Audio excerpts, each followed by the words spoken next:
एक समय एक कथा सुनाता हूँ। ये आदरणीय मुलुकदास साहिब जी ये अरोड़ा जाति में किसान थे, यानी खेती करते थे, बहुत बड़े जमींदार थे। और परमात्मा कहते हैं जो जन मेरी शरण है ताका हूं मैं दास, गेल गेल लग गया फिरूं जब तक धरती आकाश। और 100 छल छिद्र मैं करूं अपने जन के काज, अपनी प्यारी आत्मा को इस दलदल से निकालने के लिए 100 छल छिद्र करता हूं, पता नहीं के वेश बनाकर भटकता हूं। एक नगर में परमात्मा सत्संग कर रहे थे। ये समय समय पर आकर भक्ति जीवित कर जाते हैं दाता कबीर साहब। उसी नगर में मुलुकदास के गांव में 5-4 सेवक थे, गरीब गरीब व्यक्ति। और परमात्मा उनके घरों में रुके हुए थे, सत्संग करते थे। भगत कहते थे जी कल हमारे भोजन करना, 1 हफ्ते के लिए रोक लिया। 5-7 भगत परिवार थे। तो परमात्मा जिस भी घर में जाते उनका उद्धार करने के लिए, उनके कर्म बनाने के लिए, तो सब भगत ये सोचते गुरु जी आए हैं, अच्छा सा अच्छा भोजन करवाऊं, यानी खीर बनावे, हलवा बनावे। तो वो चौधरी साहब जो मुलुकदास जी थे, नंबरदार गांव के चौधरी 1 नंबर के, जैसे आजकल सरपंच होते हैं, उसमें नंबरदार की इतनी प्रभुता होती थी। वो तो सुबह सुबह घूमने जाता या घूम कर जंगल से वापस आता खेतों से। तो उधर से क्या होता, गरीब के घर में परमात्मा विराजमान थे और वहां हलवा चढ़ा दिया। हलवे में पात डालने जब कड़े में, तो मैं दूर तक जाया करे। अब उस मुलुकदास जी ने पूछा रहा क्या हो रहा भाई यहाँ? जी हमारे गुरु जी आए हैं और आओ आप भी भोजन पालो। उसने देखा भाई एक आदमी बैठा है, ये तुम्हारे गुरु हैं? कहा जी। वो चला गया। फिर दूसरे दिन दूसरे के घर में, अरे क्या हो रहा है भाई यहाँ पर? आज यहाँ हो रही है कुछ चढ़ सी। तो उन्होंने बताया कि जी हमारे गुरु जी आए हुए हैं। तो कुछ लोग कहने लगे उस मुलुकदास को कि भाई नंबरदार, गांव में एक ठग आया हुआ है, इन श्रद्धालुओं को लूट रहा है, अच्छे बढ़िया खीर हलवे खाता है और भाई काम करता नहीं, नबी लूट रहा है। वो मुलुकदास वैसे तो भगत आदमी था, लेकिन यह चौधर बहुत बुरी होती है प्रभुता। जाके जिस भगत के घर वो रुके हुए थे परमात्मा उस दिन, अब वो मुलुकदास जाकर के उस घर में प्रवेश हुआ जहां परमात्मा विराजमान थे। और परमात्मा कबीर जी से कहने लगे, ए भाई आप कौन हो और यहाँ क्या कर रहे हो? परमात्मा के बोलने से पहले ही जो भगत था जिसके रुके हुए थे, 2-4 भगत और बैठे थे, खड़े होकर कहने लगे चौधरी साहब ये हमारे गुरु जी हैं और सत्संग करने आए हुए हमारे यहाँ। तो कहने लगे भाई तू करके क्यों नहीं खाता है? अच्छा हट्टा कट्टा दिखे तो दुनिया को मूर्ख बना रहा है, अब ना करके खाया कर।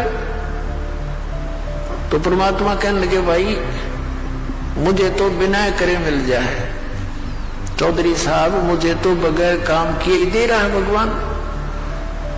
तो मुलुकदास कहने लगा तेरे को बिना करे दे रहा है, मुझे क्यों नहीं देता भगवान? कि आपको भी दे देगा यदि आपको विश्वास होगा और उन क्रियाओं को करोगे जिससे भगवान बिन मांगे भी देता है। तो कहने लगा क्या तेरा भगवान मुझे आज रोटी दे देगा? कहा जी दे देगा, क्यों नहीं, विश्वास करो। बोला अच्छा, अगर ना दी तो सजा देख ले, फिर मैं तेरे को अपने खेतों में रखूंगा मजदूर बना के। और परमात्मा बोले जब भगवान ने तेरे को आज रोटी दे दी तो क्या करेगा? कि मैं तेरा चेला बन जाऊंगा। परमात्मा बोले भाई ठीक है, और याद रखिए इस बात ने, पक्का हूं भाई वचन का मैं।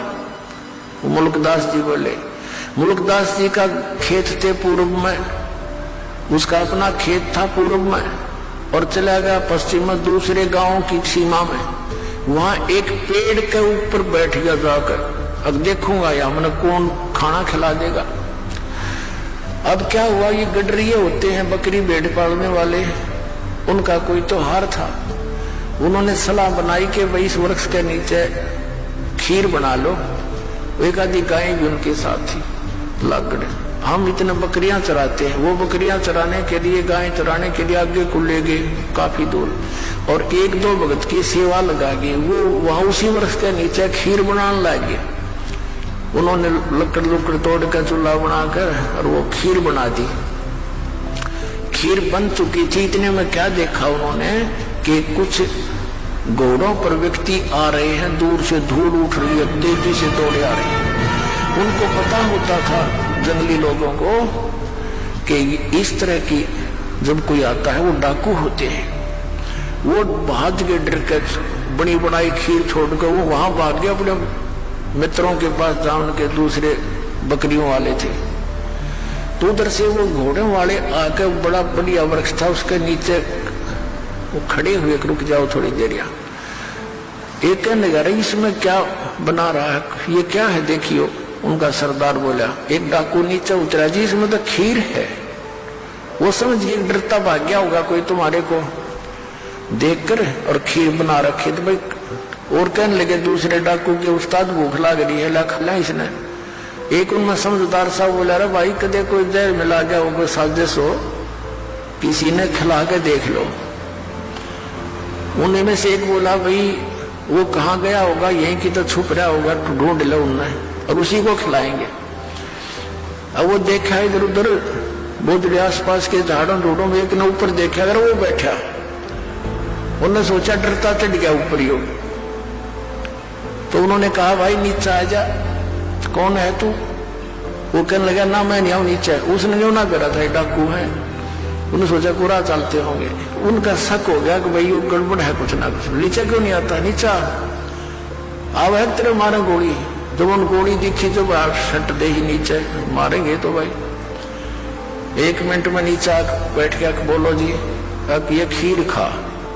उसने गाल के थोड़ा सा पर तो ढक्कन सा था, उसमें खीर गाल दी, खा। इसने बोला कतई नहीं खाऊं। अब वो उसकी प्रतिज्ञा टूटे, नो नाटे। उनका पक्का शक हो गया कि बदमाश कुछ ना कुछ गड़बड़ कर रहा है इसमें। दो मारे जूत और लात मारी, खा बैठ के। अब उसने सोचा ये गढ़ेंगे और गड़ा पीटेंगे। उसने वह खा ली और खा के एक मारी लात, 1 घंटा बैठाए रखा, अब मरेगा तो मर लेगा। जब देखा ठीक ठाक है, उसने कहा जी वैसे कोई और बात थी और ये तो कोई और बनाओ थे, वो भाग गए डर के।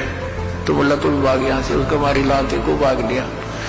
फिर उन्होंने खीर खाई या ना खाई दूसरी बात। तो उसने जब वो देखा कि ये तो डाकू है और उन्होंने मारे उसका लात, वो घना डर गया मुल्कदास। और करे कबीर साहब को, हे फलाने के गुरुजी जिसके घर में वो रुका हुआ था उसका नाम लेके ए धनपत के गुरुजी आज मेरी जान बचा दे, मैं तेरा चेला बनूंगा पक्का।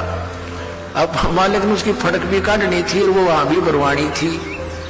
तो उसका जो पक्की जचगी, आज इस गुरुजी के कारण मेरी जान बची है, ना तो सीधी मारे गोली ने किसका डर हो भाई। तो वहां से लेकर सीधी सुरती लाई उसने, जान बची, लाखों पाए और परमात्मा के चरणों में आकर गिर गया और बैठ के नो रो है। परमात्मा बोले, चौधरी साहब भगवान ने कुछ करी सेवा? नो कहने लगा, जी आपका भगवान तो मर मर खीर खिलाता है, मेरी जान बची, ऐसे सारी कथा सुना दी। तो परमात्मा कहते ये सब खेल हमारे किए, हमसे मिले सो निश्चय दिए।